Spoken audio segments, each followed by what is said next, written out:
Hey everybody, Average Picker here. Just a brief little video, another thing on making challenge locks here.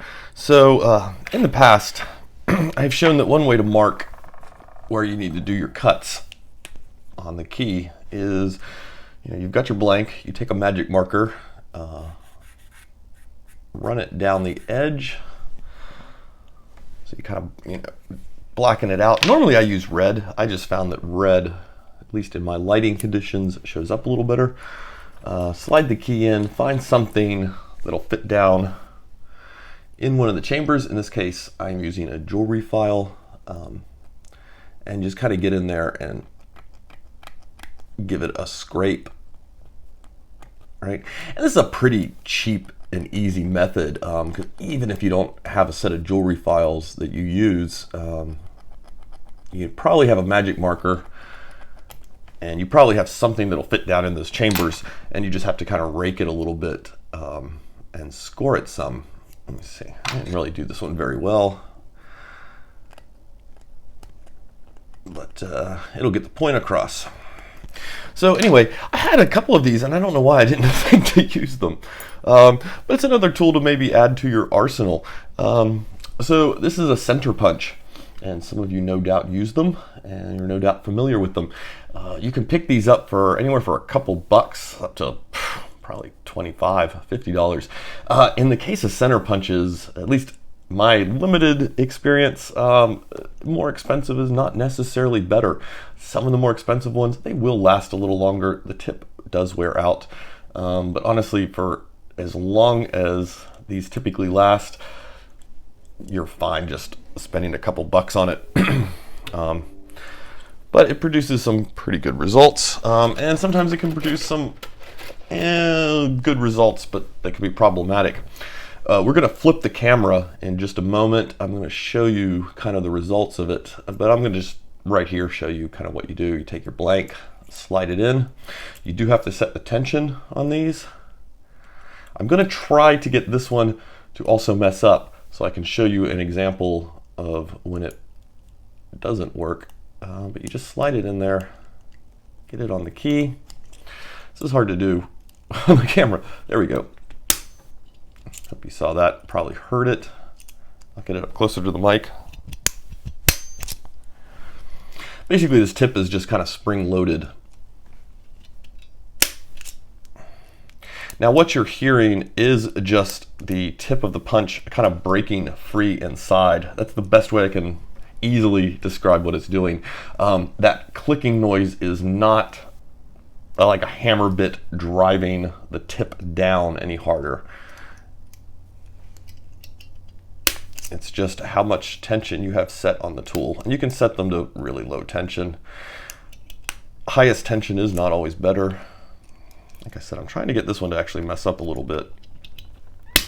There we go. Fingers crossed it messed up. Oh, it did. Oh, well, it didn't. Damn. Anyway, let's flip the camera around and I will show you this bit. So it's a little tough to see on camera with my lighting, but using the magic marker method, you can see we've produced these little clear spots from scraping. There, there, there, there. I did not do the final chamber. And so that kind of just gives you a place, an idea of where kind of to start working your key cut, right? The center punch, and this one was punched off center despite its name, and that's easy to do just because of all that tolerance in there as the key wiggles around in the core. But you can see it produces these nice little chip groove areas, and so you know right kind of where to start doing your cut. Now your chamber is bigger, of course, than what it punches, so it's not that precise, but it gives you a starting location, and it's going to pretty much nail you right in the chamber by the time you start cutting that. You should have it all covered.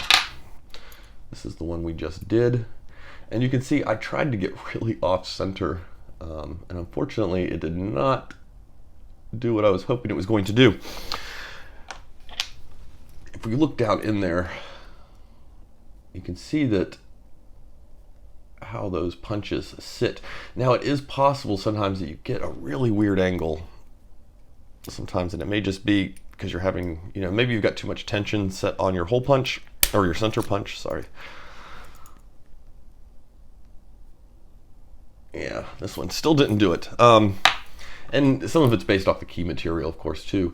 But that you'll apply a little tiny sliver of metal, will still be attached, and it'll just kind of skip up. In which case, you'll find you won't be able to retract the key, just because it's going to be snagging in there.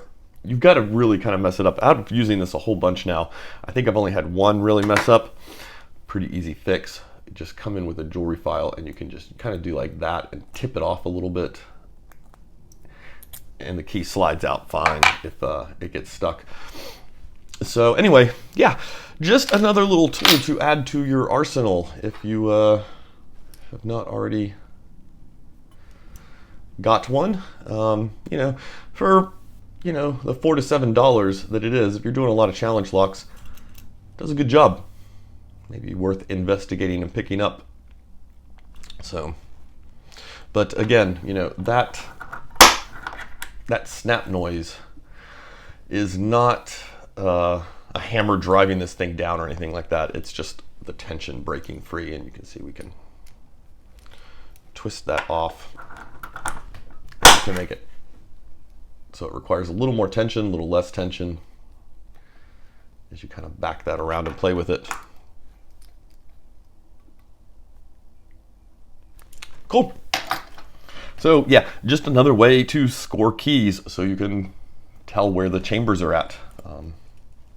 Center punch. I still like the magic marker method, but then I'm a fan of some of the lower phi solutions. But I do find that is a good bit quicker, and depending on how you're scraping inside there to rub that magic marker off with, your results there's a little more variance in the results that you can end up with than using something like that. So anyway, there we go, everybody. Have a good one. And yes, I have sat down and started making more challenge locks. So I realized that I did not have very many. And I think I'm almost out of easy sets. So hopefully these are going to be a little bit better that are coming off, because I was trying to plow through all those and I just could not get an easy set to make a good lock. Or to make a good, they were doing okay-ish, but yeah. Anyway, yeah. See you later.